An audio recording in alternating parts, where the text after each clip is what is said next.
Good evening. Welcome, everyone. I am Assistant Dean Shaquita Allen. I'm the Assistant Dean for Postdoctoral Affairs, and I'm joined by my colleague Holly Nigarasawa from the Office of the International Students and Scholars Office. And we are thrilled that you've taken time from your evening to be a part of this wonderful program and to hear our wonderful speaker before she comes. Just a couple housekeeping items. We will have this content available for you. For those who are on the webinar this evening, you'll be able to go back and review it again. It's going to be very interactive.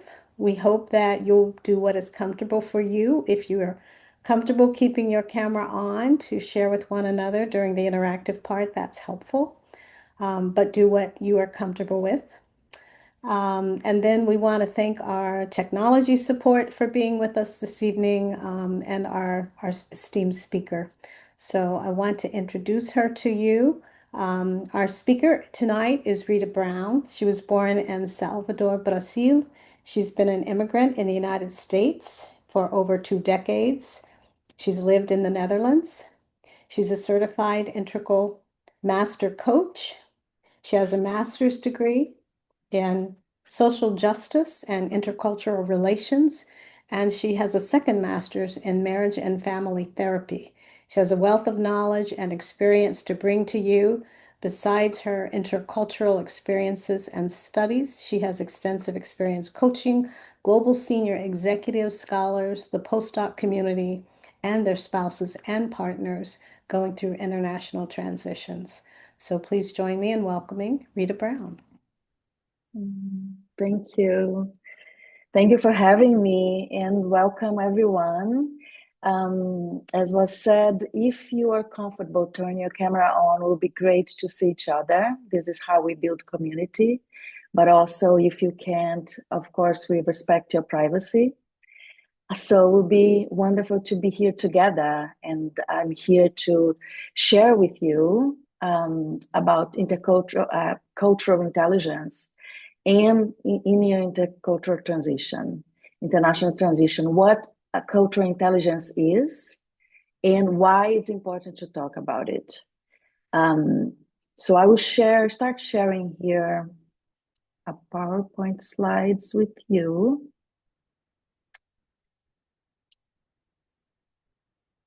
And briefly, this is why I do what I do, because many times we move across countries and we don't know what we'll face.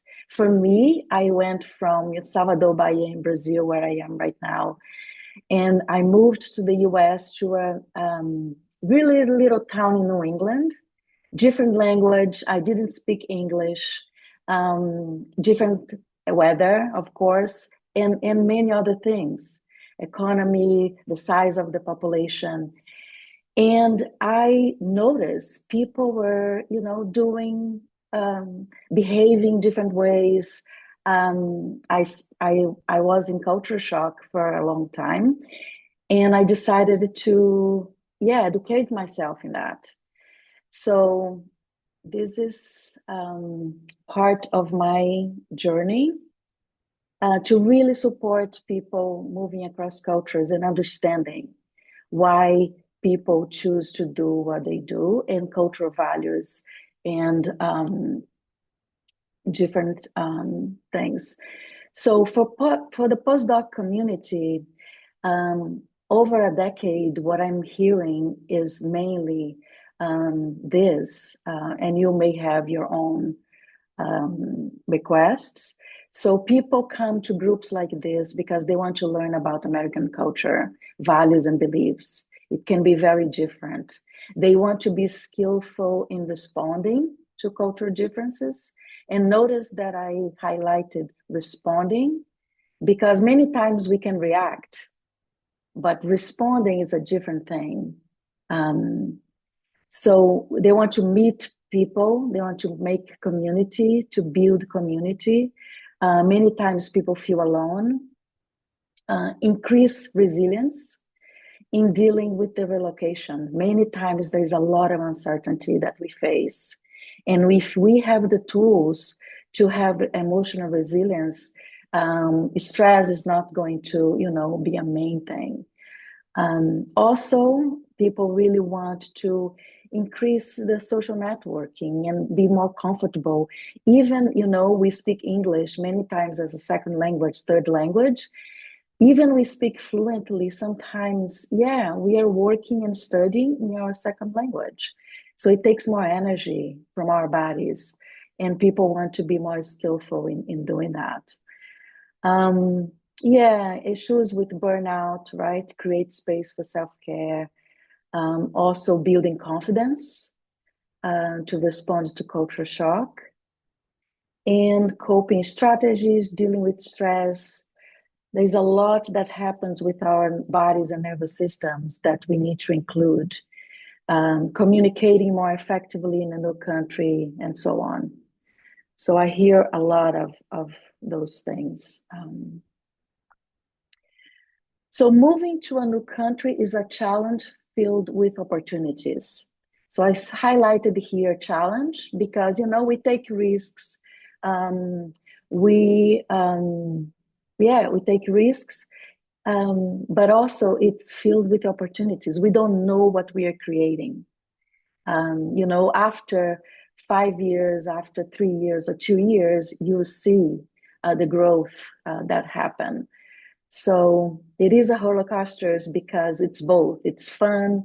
There's a lot of growth in the experience, but there are hard times as well. Yeah. One thing that I want to start with, when we talk about cultural intelligence, it's important to know that it's beyond being a tourist, right? If you moved to the US and you start noticing, intercultural relations says after 6 months, you're not a tourist anymore. You're really going deeper into the values and the basic assumptions and the cultural beliefs that place has. So when we are a tourist, we see the tip of the iceberg, right? We see the different architecture, taste the different foods, and it's different. So when we leave, we actually see why and how people do what they do. And that can create some, emotional responses from us. So it's important to know that when you are in the deeper layers of that, you are not a tourist anymore. And even if you are still in your own country, even if you didn't move to the US yet, it's good to get informed because you prepare as well. So perception, why this is here, why we talk about perception. Many times we are born and raised in one culture, and we see the world through, we call the cultural glasses. We see the world from a different perspective. We filter the experiences, yeah? And then when we come to the US or to another country, people there, they also see the world through their own cultural glasses because culture is a construct, right? We are not born knowing. We develop intercultural sensitivity as we grow, as we live, we are exposed to a different culture. So perception is something that we need to pay attention to because it's not the same. Yeah, if I have a Brazilian cultural background, my base was, here in Brazil, and I go to the US, many things there will be feel differently to me. So I will see the US through the perception, through the cultural glasses of my Brazilian upbringing. And that can create some misunderstanding sometimes. So, for example, what do you see here? This is how we experience perception. Yeah, many people tell me, "Oh, I see the larger fish. The first thing I see is the large fish." Other people tell me, "Oh no, Rita, what I see it's actually the background that I see first, and then the small fish swimming." So, what do you see? What is your preference? Where did your eyes go? As a default, okay? So here we enter a little bit of perception. This image also tells us what? Tells us that the same situation, the same image can be interpreted in two different ways. We see a horse and we see a frog, right? Depending on the angle, depending on how we hold it. The same thing can be said for when we are, exchanging with someone from another country, right? We interpret a situation based upon our perception. Okay. The last one here. Oh, yeah.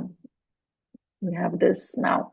So the last thing that I will share about this cultural building, started building your cultural intelligence, is this graphic here that is a very common one for intercultural relations. So this is the phase of cultural adjustment. The cultural shock starts even before you leave your country. You see these ups and downs, right? The pre-departure phase. If you're still in your home country before coming, those emotions, when we think, oh, wow, I'm going there, I'm going to San Francisco, have so many opportunities, like professional, personal growth, um, like I will, if you have a family, if you have kids, your family will experience that as well, your spouse and partners. So there's a lot of opportunities.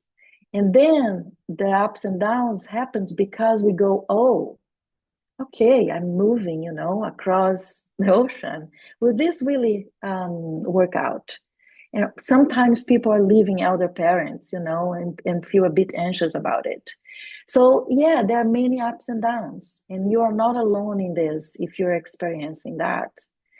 Now, when you arrive in the US, it's likely to experience what we call intercultural relations, the honeymoon phase of culture shock. There is an excitement, you are seeing, your eyes are seeing new things. You are trying different things. You are, going around and get to know people from many. San Francisco it's a very international place, right? From many different countries. So it's the honeymoon phase that the curve goes a little down because you need to manage your environment, and there is a certain point that you say, oh, wow, okay, I need to figure out the systems around me. Like if I want to take a driver's license, I need to really apply myself in study for that. Or I will need to figure out the medical system. It's different, the political system, the school system. So that is why we don't stay in the honeymoon phase of culture shock. Yeah, we go to a phase that is about managing your external environment and making sure you're building a home and you adapt to this new place. Now, when we get to the accommodation and integration phase, you see that the curve down, it's less, yeah? So the ups and downs, they continue. They continue, why? Because life continues to, throws us some challenges. It's part of life. Now, what happens is when you take care of your external environment, it becomes, easier and easier and easier. The logistics of relocation, they don't continue forever, right? If we really make sure that we are really applying ourselves to find the support that we need, the help, asking for help, and managing, what you need to do and decide, the accommodation and the integration period comes. Now, then we can live, for the amount of time that you'll be in the US, you live quite comfortably in a way that when you go back to your home country, or if you go to a new country, the ups and downs, they start all over again. And research also tells us that repatriation culture shock, we call reverse culture shock, can be even stronger than culture shock itself. Why? Because with culture shock, we prepare. We know that we are going to a new country. Sometimes it's the first time we leave, our home countries. So we prepare, we take intercultural trainings, we go to workshops like this, and we prepare. When we go back, we think like, okay, I speak the language, I know my country, but then when we arrived there, depending how long you stayed out, people changed, you changed, your country also changed, right? So then we need to deal with the ups and downs again, okay? So this is in general what happens. If you have any questions, you can raise your hands. Okay, I'm here available to answer your questions. If you have experienced this before, you are welcome to, share or ask any questions. And I have to say, culture shock is something sometimes we experience inside of our own countries. True. Many of you may have the experience of have changed jobs or moved inside of your own country and you need to adjust, to a new environment. Now, when we move across cultures, it gets very intense because the language is different, and the culture is different. Okay. All right. So let me share here what is culture in cultural intelligence, right? Culture, there are many, many definitions of what is culture. I put here some of the main ones. Culture is the way in which a group of people solve problems and reconcile dilemmas. Yeah, so a group of people get together and decide, best ways to move forward with something. Culture is the software of the mind. Yeah, so it's something that happens. It's information, values, concepts, assumptions, some guidelines that we receive, it's transmitted from one generation to another. And our parents, many times, and our grandparents, they don't tell us why we're doing what we are doing. So we start, considering certain things the best ways to behave. And this is why culture is a construct, because it's passed on. What we consider, a very good way of deciding something, it's not the same that another person from another culture would decide. Yeah, it's different. So another one here, cultural intelligence is the individual's capacity to function effectively in cultural diverse settings.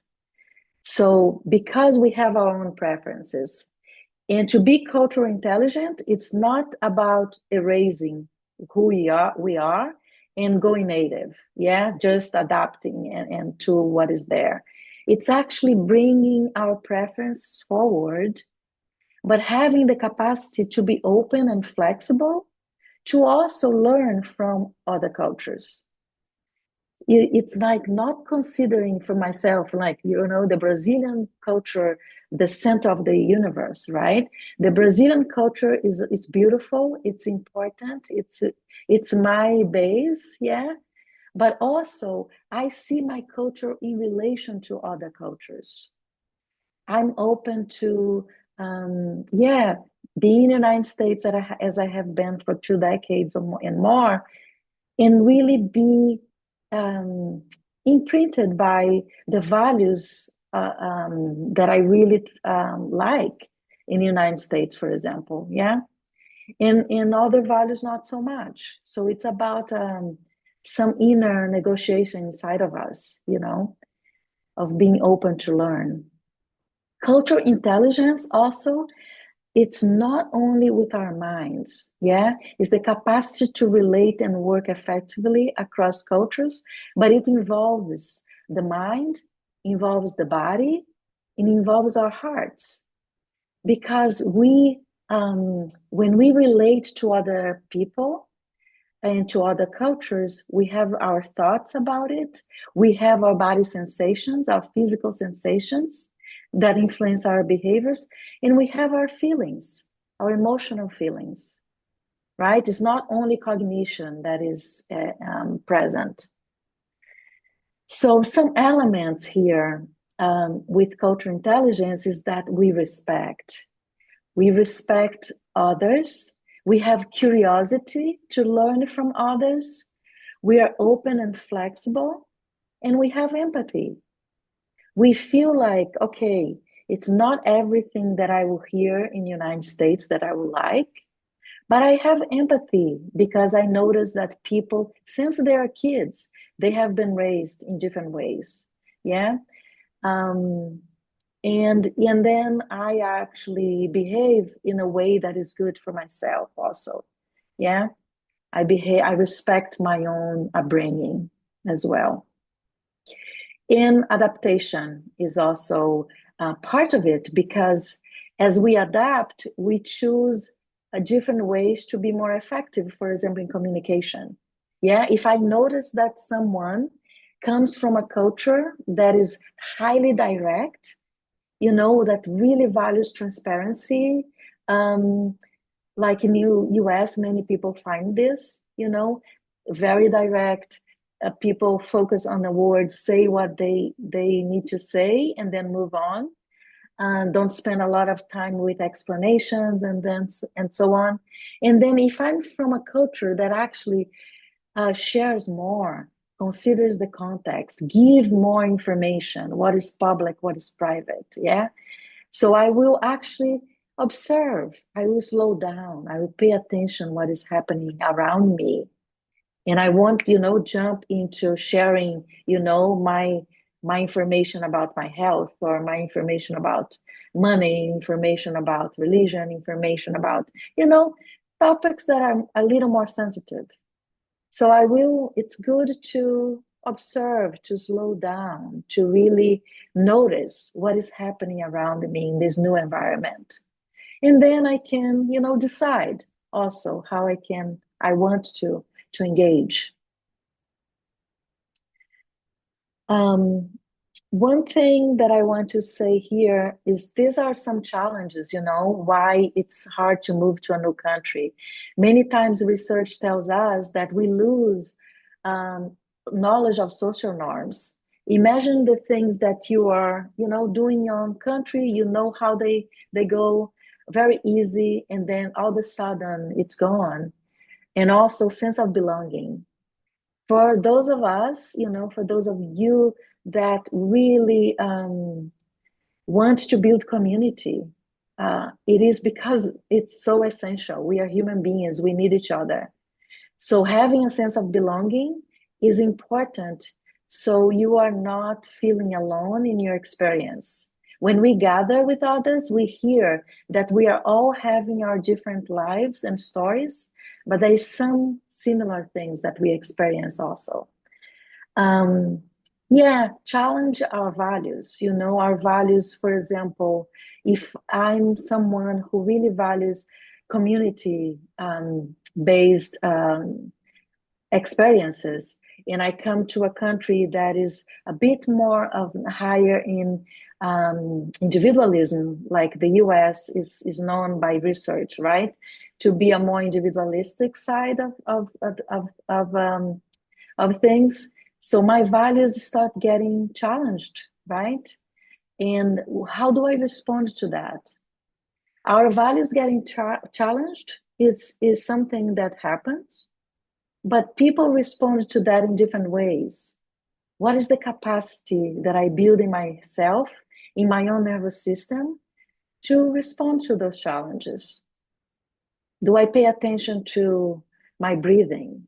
Do I pay attention to the way that I actually resource my body so I don't continue in my mind all the time? Do I pay attention to how much I slow down and I create moments of connection? Yeah, I go to a conference or I go to an event at the university and I create those moments to have deeper bonds with people. So with those actions, culture shock, we can decrease the effects of culture shock if we take those steps. Challenging family boundaries. Sometimes people move, by themselves. All of a sudden, the neighbors that I know for years are not there. The cousins, the grandparents are not there anymore. Sometimes people move even without, the spouse or without the kids. All of those actions, they are opportunities, they are possibilities. There was a decision that was made, for the family, but also they create emotional, sometimes emotional upsets. So how do we deal with that? How are we careful responding to those? Yeah. So we are living in the US in a more resourceful way. Loss of ability to communicate. Of course, we communicate, we speak English, right? Sometimes some of us want to build more fluency. Yeah, we are still taking language classes and building fluency. Sometimes a spouse comes to this country without speaking English. So there's a loss of communication. And even if we speak English fluently, sometimes, to communicate our emotions, our deepest feelings, we really want our language, our native languages. So we also pay attention to that. It's a challenge for coming to a new country. There's some stress of doing practical tasks, right? Of being misperceived, loss of support system, and a loss of identity. All of those that I listed here as challenges, they are things that we have influence over them. We can design our own stay. Life is not happening to us, right? Sometimes it can be hard, but we are designing our experience in this new country. Yeah. So to have agency is something that I always, remind people that whatever is your situation, whatever you are facing, you are in the driver's seat of this intercultural experience. Yeah. Um, this is one thing that I share, right? How the family boundaries changed. See, the image here is one structure of family, and then before moving, and then the after, and you can, after this session, you can even draw your own map. So you can really see what is my situation, who was around me when I was back in my country, and who is around now. And those feelings, sometimes, that you are experiencing, of course, they are very normal. Let's naturalize, that you lost some of your support system and you can create new ones. Okay. Also, many of you, I'm sure you're familiar with Maslow's hierarchy of needs. It's here, if in the intercultural context, to let us know that we are humans. We are always learning. And sometimes we go down to the basic needs when we move to another country. Yeah. So we need to figure out, where do I buy my food, the food that I like? Where are the supermarkets, right? That I can find that. And also it's affordable and so on. What can I find, my sense of belonging. So we are building that little by little, yeah, as you live in the United States. And then we get to a sense of self-actualization after that. We go through certain phases. We have friends, we have community, we have a sense that our work is a more, it's happening more in a fluid way because we have dealt with many logistics of relocation already. So that sense of being in adaptation comes. Here are the main national values. If you ask me, Rita, what are the main values, national values in the United States? I would say equality is a high one. Yeah, it's a very sensitive topic. It's in the Constitution, right? Americans strive for equality, and it's important to know that. Transparency and direct communication. Many of us come from a background like myself. came from Brazil from a context of people going around and around, and then they go to the point. In the United States, it's different. The communication goes straight to the point. Like sometimes an email, it's so direct that the message from the email is in the subject line. The title of the email brings that. And for those of us who are not used to that, that can be like a way of learning. Yeah, it's a different way. So independence, material possessions, some people deal with this in different ways. Americans are very, the optimism, effort, really like working hard, that culture of working hard, risk taking. You are in the Bay Area, right? You're near the Silicon Valley, a subculture of taking risks, because if you don't taking risks, you don't create new products, you don't have innovation. So you're really in a heart of risk taking in the United States. So it's a good thing to learn. Even if you are about to move. Also, work task orientation. Sometimes people deal with the work and task orientation in different ways. Some people less, others more, and many people come, because they already connect with this. In the United States, you will see that is the focus goes more to the task orientation, time focused, right? Punctuality is a thing. In Brazil, if people are late for 15, 20 minutes, that is in many circumstances considered natural.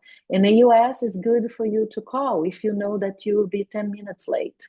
Yeah, it's a sign of respect.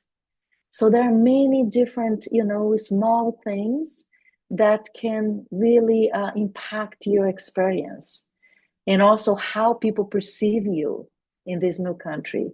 Competition, you see a lot of competition in sports in the United States, right? I also work with academic environment. There's some competition there as well, right? Personal responsibility and individualism, it's really high in the United States, to the sense that if you're working, right, with your supervisor, for example, and you have tasks to do, the personal responsibility to accomplish that will be without a lot of micromanaging. Yeah, in some cultures, because we are used to more hierarchy, for example, people expect more micromanaging, more of an input, multiple times from supervisors. If you're there working in corporations, for example, they expect more of that as well, managing. So it's important to know that in the US, if you have a task, right, you go and you come back with some of the results.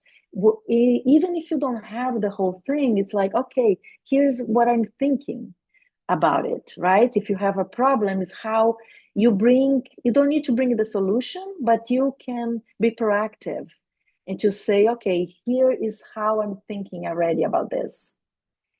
Self-reliance, this is self-reliance. And also the value of achievement. Yeah, Americans are really consider, this, what you have in life, it's how you are able to build, right? Even start from the bottom and achieving throughout life your realizations and your rewards. So achievement is a high one. Okay, so I want to pause here.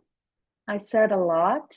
And I want to hear any questions. You can raise your hands by what I said so far. Any questions, any comments, anything that you find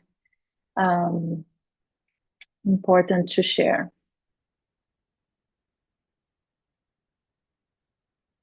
Okay. Okay, so I will continue sharing here. One thing that I want to bring is this concept of what is public and what is private. And we use a metaphor to describe this. So what is public and what is private can be very different from country to country. You know, we call these intercultural relations a specific culture and diffuse culture. So the specific culture, we use the peach to have the analogy of a peach. So the peach is that culture that it has compartmentalized relationships. It's very easy to get in, right? The cover, the peel, it's very soft. So you can meet and unmeet people. It's very easy. You meet someone from the gym, you meet someone from the university, you meet someone in your lab, you meet someone in your kids' school, parents from your kids' school. So you are meeting. And you can tell that person, you know, public information. This is how it works a bit in the United States. Compartmentalized relationships. The pit, the hard pit in the middle is, you know, the private information. It's what is really going on inside of you. So to share about, you know, sensitive topics, to share about money, to share about health problems, issues, to share about, you know, those things are not so available. Now, when we are in a diffuse culture, as it is in my home country, Brazil, more than in the US. So when we are in a diffuse culture, public and private information are intertwined. If we trust people, the hard, you know, the shell of the coconut is the trust. If you have that trust, you go inside and you share public and private, right? If I'm, for example, let me give a tangible example. I'm in line in a bank, and someone is sharing, you know, sometimes people are sharing behind me about their lives, things that in the United States we are not going to hear a lot, in-depth sharing. So this is a more indirect communication. Okay, so I'm sharing this with you. Why? Because sometimes to build relationships in a new country, those of us who are used to share more feels a bit like, oh, how can I be friends with an American if I don't have access to the private information? So sometimes people feel hurt about this, and that can create the culture shock cycle also. Okay, so I'm sharing this with you to normalize, to tell you, yes, it takes a little more time. It does happen to become friends, of course, with Americans, but sometimes it takes a little more time, more patience. Yeah. And for sure, those of us who come here for a shorter period of time, I have been living in the US for more than 20 years. So, but for those of you who come for a year, right, or 6 months, or so, yeah, it takes a little longer to build that. Okay, I want to share this before we do an exercise. I want to share the development of intercultural sensitivity. This is another really important element of intercultural research, um, because it tells us that we build intercultural sensitivity as we are exposed to culture. We are not born with that. So the first three stages here, they are ethnocentric stages. The three last stages, they're ethno-relative. So ethnocentric means my culture is the best culture. I actually even not even pay much attention to other cultures because, you know, my people do things the best ways we can, right? There is this mentality, there is this mindset that my culture is the center of the universe. Now, when we go to ethno-relative, it's different. It's more like my cultures can be great. Yeah, I love my culture. And I'm more open to, you know, I see my culture in relation to other cultures. We all can learn from each other. Yeah. yeah, we have, we can complement one another. So denial, of course, in this era of internet, it's hard to be in denial of other cultures. So that is really not what's happening. But defense, you can meet sometimes, people from your own country, for example, expatriates from your own country, in a very defensive state in the United States, right? It gets that sensation of I'm always fighting. I'm always like, oh, I don't do these things. I don't do this way. I want to do things that way. So there's not a lot of openness to learn. Yeah. So pay attention to that as you move through your journey here. And even if you didn't arrive yet, right? You can see yourself here. How do you relate to the United States, even from abroad, a little bit? Um, so minimization is when people say, you know what? Let's not really pay attention to culture. We are all humans. Let's focus on being human. Sometimes people treat race like this, right? Colorblind. So minimization is when you don't consider culture differences something important. And it is. We don't stay there, right? Because we want to learn, but we share with each other, with each other. So acceptance is the first time when we respect. We know, we say, okay, I don't agree with everything that I hear and that I experience, but I actually respect because I have some empathy because people were raised in different ways than I was. Yeah, so yeah, we are all different. Adaptation is when we accept and we respect, but also we introduce a different action, right? For example, I let's say that I'm interacting with someone who is very much I just share, right? The peach and the coconut, very much into sharing, not so much, right? And I'm actually sharing a lot with that person. So in my adaptation phase, I actually notice if that person is comfortable. Yeah, because the body language, nonverbal communication can tell us a lot if we pay attention to that. Yeah.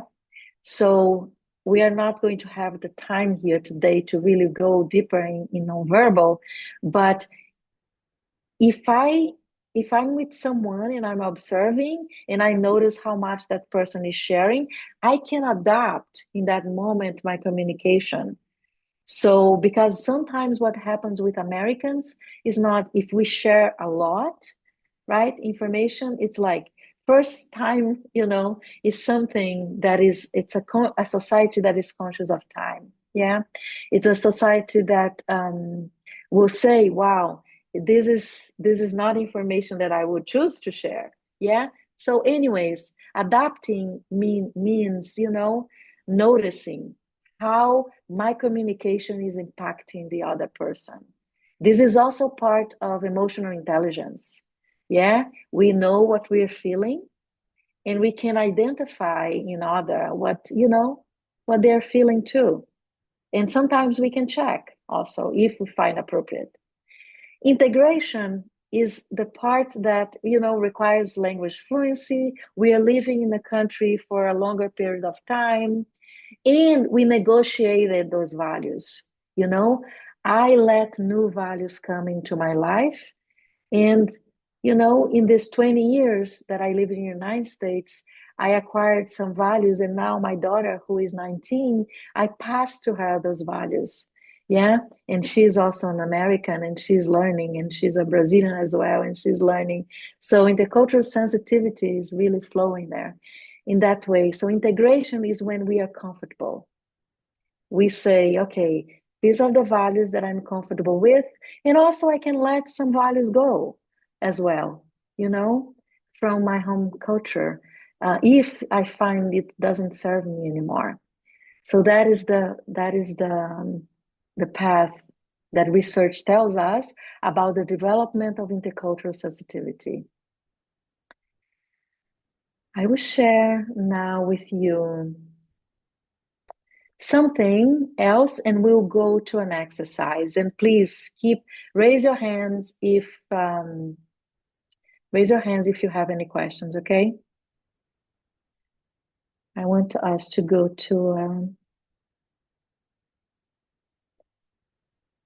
exercise here. Okay, so this is a practice, that is also very common because it comes with the characteristics of successful international assignees. When people move across cultures, research tells us that having those characteristics make the transition easier.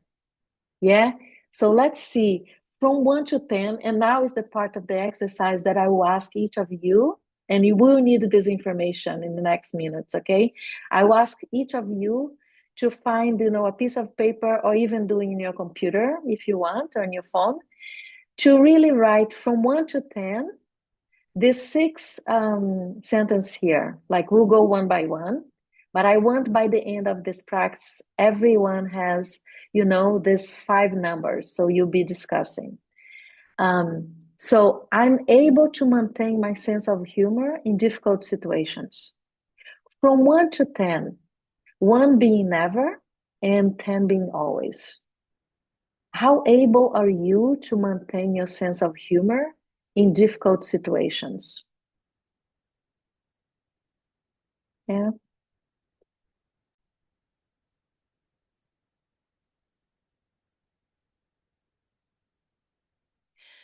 Now, the other one is, and I hope everybody is following me with this and also is writing down your number. The next one is I'm able to accept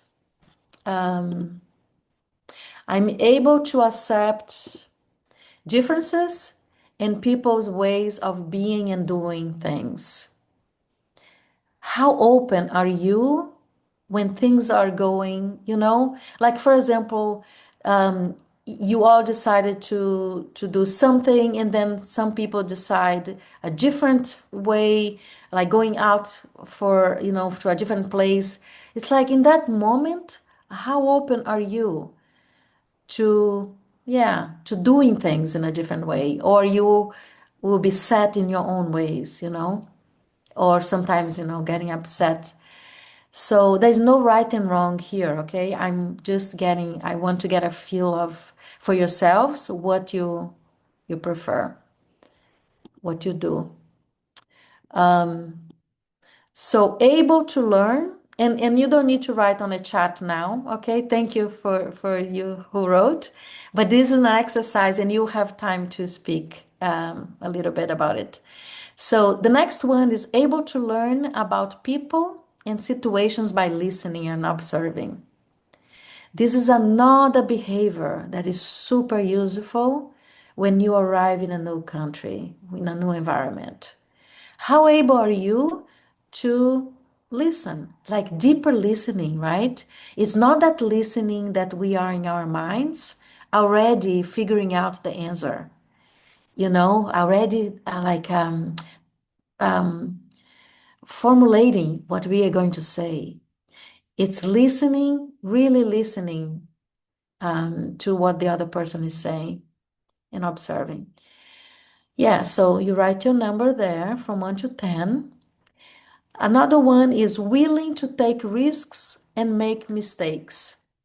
And why is this important?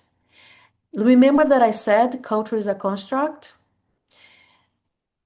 Learning to take risks and allowing ourselves to make mistakes is actually cultural, right? If you remember, for example, I can give an example like myself here, right? If in school, like growing up, right? Taking risk and making mistakes, it wasn't very popular making mistakes. My teachers would say this and that, my parents, my family, my caregivers. So making mistakes And saying, I don't know, many times put me, I could feel shame to say that. So the ability to allow ourselves to, fall sometimes, because in the United States, you hear a lot. Teachers and parents say to kids, try again, try again. Oh, you failed? Oh, okay. So this is how you learn. So I'm sharing this with you here because it's a very different thing. And many times for many of us coming from a country who making mistakes and taking risks was not so allowed, okay? Or our own families. So for you, from 1 to 10, what is that? The next one is you are flexible and willing to go along with what is happening. Some people are, easygoing more than others. If you are not so easygoing, it's okay. It's just an assessment to see where you are right now. And for me to tell you, if you are more flexible, if you are willing, right, to be open and to, something changed all of a sudden. The first thing that comes is, oh, I'm curious. What will happen because this changed? Or, in that moment, it's like, oh no, things changed. Of course, depends what it is, the context, but see where you go. See what your default is. Yeah. And the last one, before we go into triads, is this: able to withhold judgment until I understand the situation. From 1 to 10, how able are you to hold judgment and not automatically, right, react? This is a tricky one, right? Because sometimes judgment come automatically, and we didn't even choose, right? Depending if we are doing this to ourselves, because if self-judgment also makes us think others are judging us, so we project that. Yeah, I want us to be aware. If we withhold judgment and bring curiosity into the moment, sometimes if it's appropriate to check with people, yeah, many times is a misunderstanding. Many times what happens in intercultural relations and in situations of challenge is misunderstanding. You'll find most of the time Americans very open, very helpful, and very enthusiastic and wanting to help. And many times, the misunderstandings put us in a difficult situation. So withholding judgment helps with that. Okay, enough said. Now we'll go now, as you have your results from this, exercise, we'll go now into triads, and you each will have, let's do not 5 minutes, but let's do 3 minutes each to, share, to talk about whatever you want to say about this exercise. Yeah. So you will be the person deciding how much you want to say. And this is good to hear from one another, because this is how we learn from each other, and also know that we are not alone in our experiences. Okay. Okay. So are we good with Yeah, I just opened the breakout rooms, so okay. they should get prompts, like it should appear on their screen. Great. So 3 minutes each person, right? Okay, have fun practicing, sharing.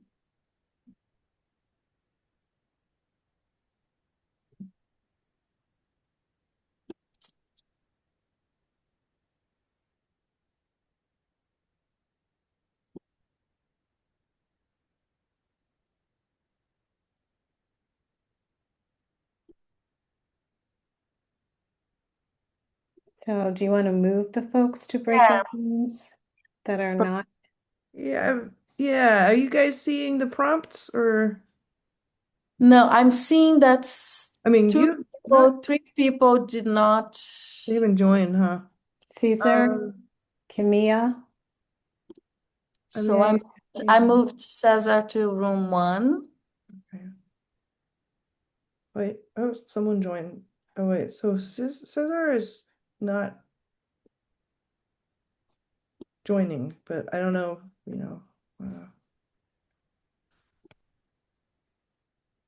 Okay, so maybe if you can if you can turn your camera on, it would be wonderful to see you all. Yeah, oh, great to see your faces. I'm curious. I'm very curious to hear whatever you want to share, from your, triads. What did you discover or, insights or comments? We'll have some time here. Anyone? And also say your name, say the country, your country, so we can get to know each other.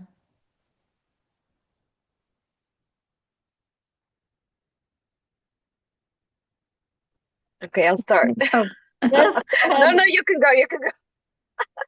What's your name pronunciation? I'm Jovanka. Jovanka. Jovanka? Yes, Okay, yes. go ahead. Hi everyone. I'm from Peru, and I was in the breakout room with Natara and Abu. Um, it's just so interesting because I've been in the States for a long time by now, 8 years. But I totally um sympathize with everything they were saying that they are just experiencing because they're a little newer to the country, and I used to experience the same thing, and I'm always interested in hearing people's experiences. Like for example, maybe Natara, maybe you can chime in, but she was saying she's from Brazil, so the culture is like very outgoing. You like talk to people, and here perhaps not many people like to talk as much. And Abu was saying that he just moved from Japan to the US, and he kind of got used to not talking too much, and now this is kind of too much talking for him. It's like so interesting. Reverse We culture shock. quite yeah. Yeah, but I'll let others speak. Thank you for the talk. Uh-huh. Yes, you're so welcome. Anyone, Latara or Abu, do you want to? Yes, for sure. So, hi everyone. My name is Natara. I'm from Brazil, and this is the second time that I'm studying here at UCSF. So, the first time I came for my to do my part of my PhD. I spent here at UCSF 6 months, and once I start to adapt to the culture, I returned to Brazil, and then I spent almost 1 year there. And once I was adapting again in Brazil, I was invited to do a postdoc here at UCSF. So, as I mentioned with Jovanka and Abu, Brazilians are very communicative and make like to make a lot of friends. And I think for me, the problem that I'm facing right now is that in my department, there's people from different cultures. So sometimes, like, they are very polite. They respect me a lot, but sometimes it's difficult to engage in conversations, and sometimes I think for me is that I'm kind of I feel that I don't belong yet to this work environment.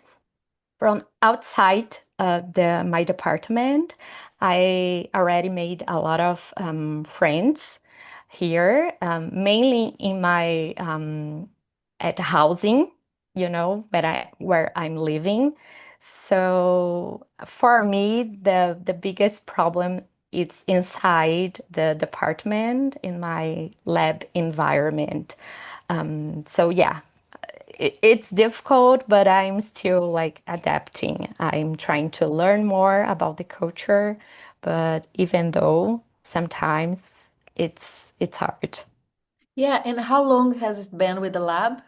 How? So so I'm in the same lab that I was before. So now almost I start on February. Okay. So almost 10 months. Yeah. Yeah. Yeah, and this sense of belonging, it grows with time and it grows also with creating, some opportunities to connect. Yeah, I don't know. Yeah, people in your lab, but it's like my experience as a coach and doing this work for many years is that there's always people sometimes waiting, you know, because they also want to connect. But people sometimes wait for others to take the first step. So, yeah, as you find appropriate, right? And Mhm. because sometimes also people have families and kids and they don't have time, I don't know your situation, but there is also that. But I'm sure, with time and creating opportunities and participating in some events and yeah, you Yeah, grow. I always try to engage as much as possible, Yeah. and try to keep everyone like together in my lab. So I always try to invite people to have lunch if they have some time or to get some coffee, And I think these approximate people more, but even though it's a little bit Yeah. difficult. And, I want to say something here that I didn't share before. We are dealing with, we're talking about here cultural differences and cultural values and so on. There's also personality. Yeah. Some people are more introverts, some people are more extroverts. So we respect that as well. Yeah. Everybody has their own time. So if we respect that also and observe and engage, yeah, with those who are, yeah, inviting more. Yeah, great. Thank you for Thank you. sharing that. Where are Thank you you. from? In Brazil? Where are you I'm from? from Bauru. Okay, Yeah. great. Thank you. Anyone else? Like what is here in the room that from the other group and what do you want to share? And say your name and your country. Okay, I think I can go now. Yeah. Hi, hello everyone. Thank you for sharing this beautiful presentation because I see myself in in a lot of this kind of concepts or let's say feelings. So thank you. And I'm Sarah, and I come from Rome, so Italy. And Italians are very, very sociable and very, they look after each other basically. And I was doing a postdoc too in Italy, and then I moved here.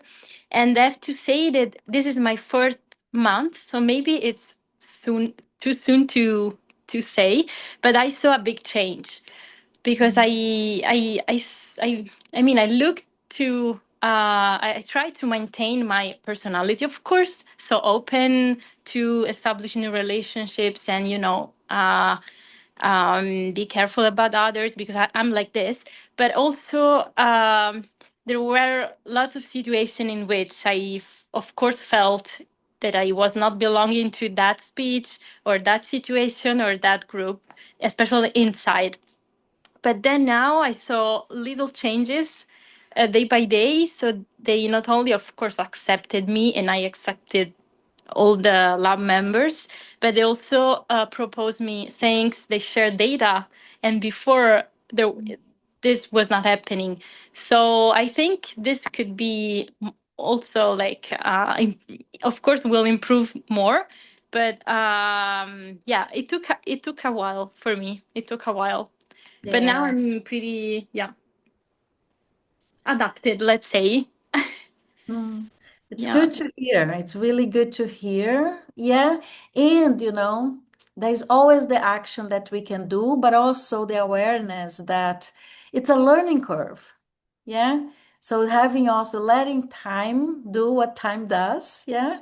having some patience also and taking action. It's not just to sit down and do nothing, but yeah, as you are, engaging little by little, it's happening. It gets Yeah, better. and also I Belonging. have to and also I have to say this the old people that surrounded me in the department and in the lab and in all my building, but not all in the building, are very ethical and nice, as you said. So both Americans and also international, because I have also Chinese, Japanese, and Koreans. So Oh, but I saw differences, cultural differences, of course. For example, the fact that during the working time, people could be very solitary, respect with my stereotype, for example. But yeah, this is not meaning that they are mean or, of course, bad people. It's just something, no, that it's in the education field, maybe they're just more solitary, but they're very supportive and collaborative. So it's a very good environment. And beautiful. yeah, Oh, thank you. And thank you for also bringing the word stereotyping, right? Because that we mm, don't label people, right? This is why it's yeah, important to really observe and slow down and actually, yeah, be open-minded because stereotypes like really impact in creating belonging. Yeah, yeah. great. Wonderful. Thank you. Thank you for sharing, Sarah. Thank you. Yeah. Anyone else? And now you can also, we are in a time here that you ask any questions, about the material that I shared. If you have questions or comments, yeah, this is the time we can open for that as well.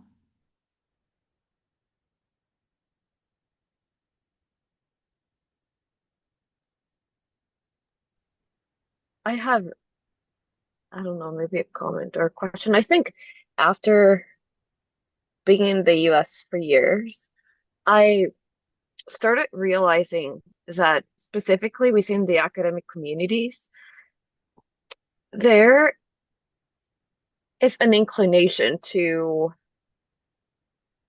I don't know how to say this nicely, but perhaps believing less people with accents. Um, Mm. so what are your thoughts on that? And what do you suggest for people struggling with their accents? Mhm. Yeah, thank you for that one. Because, as I speak English as a second language, and I came to the US without no English and zero. So, yeah, it is a very it touches emotionally, right? People in many different ways. What I want to say is that in the US, both verboseness and eloquence are connected to leadership. Verboseness is the amount of words that you talk, and eloquence is how well you talk. Yeah. You're like, yeah. So those two are very connected to leadership.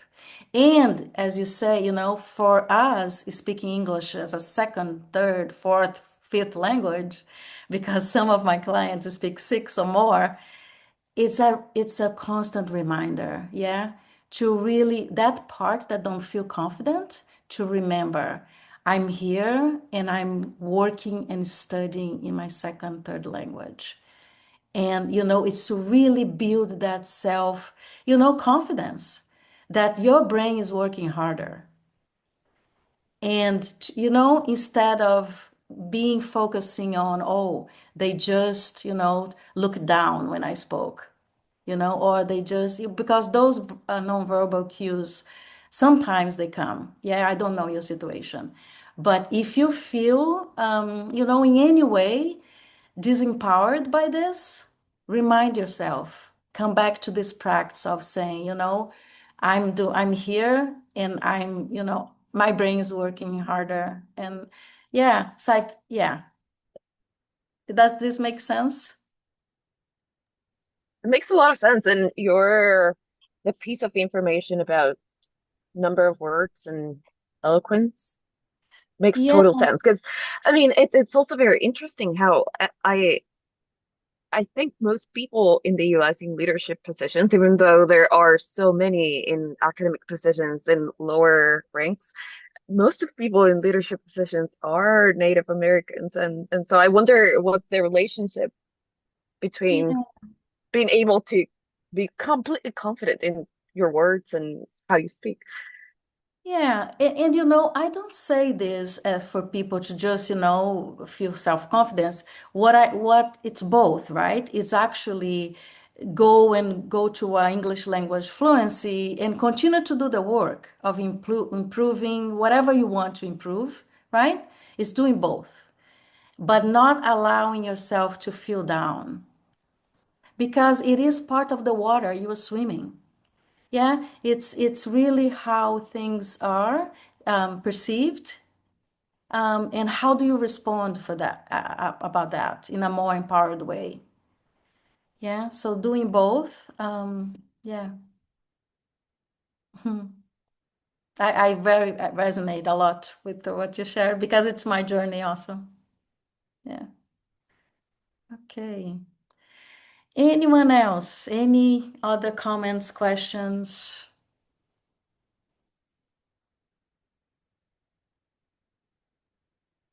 You do have a question in the chat asking if there are Oh, resources you would recommend about the verboseness and the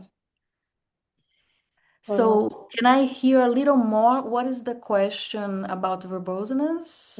additional resources. He's asking about how to process that comment that Jovanka made about the perception of someone who's speaking Oh, the second, are there any other resources you would recommend for learning more and for self-practice?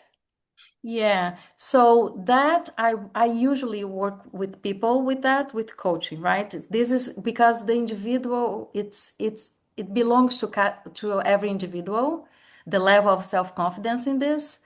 What you're asking is like books, because yeah, okay. So I can take a look on that, but what I know is that people doing their inner work around this is what makes a difference.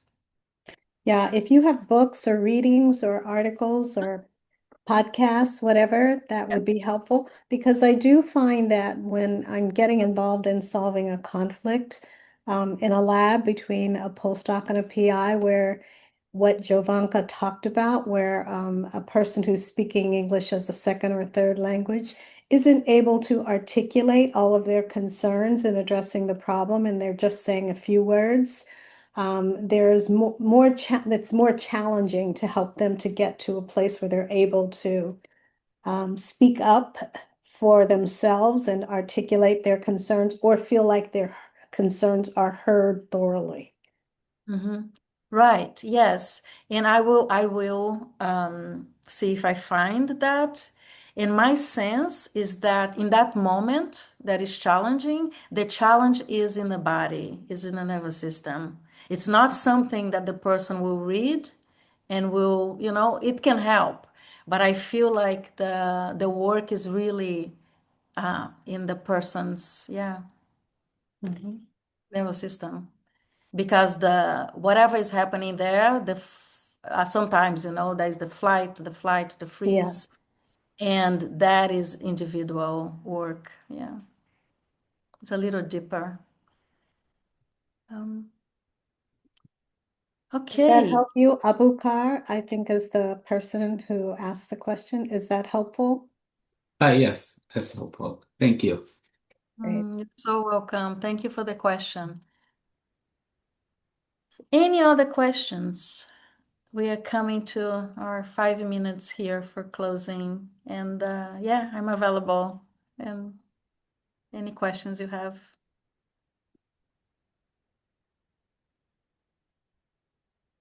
Well, I think if there are people who have questions that they don't want to ask openly, we certainly would be happy to share them afterward with Rita, and she would be able to respond to you or to guide you to additional resources.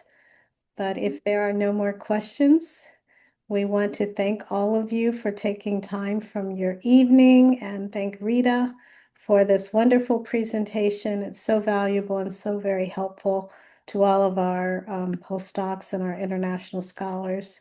And I'm sure that there are a lot of takeaway bites of information that all of us will be able to carry forward in our conversations and our exchanges in this very dynamic and international environment where we work and serve. So thank you so much, everyone. Any last comments, Rita? Thank you for having me. It was wonderful meeting everyone. Yeah, thank you. Thank you. Good night, everyone. Bye. Bye-bye. Holly, thank you also. Yeah.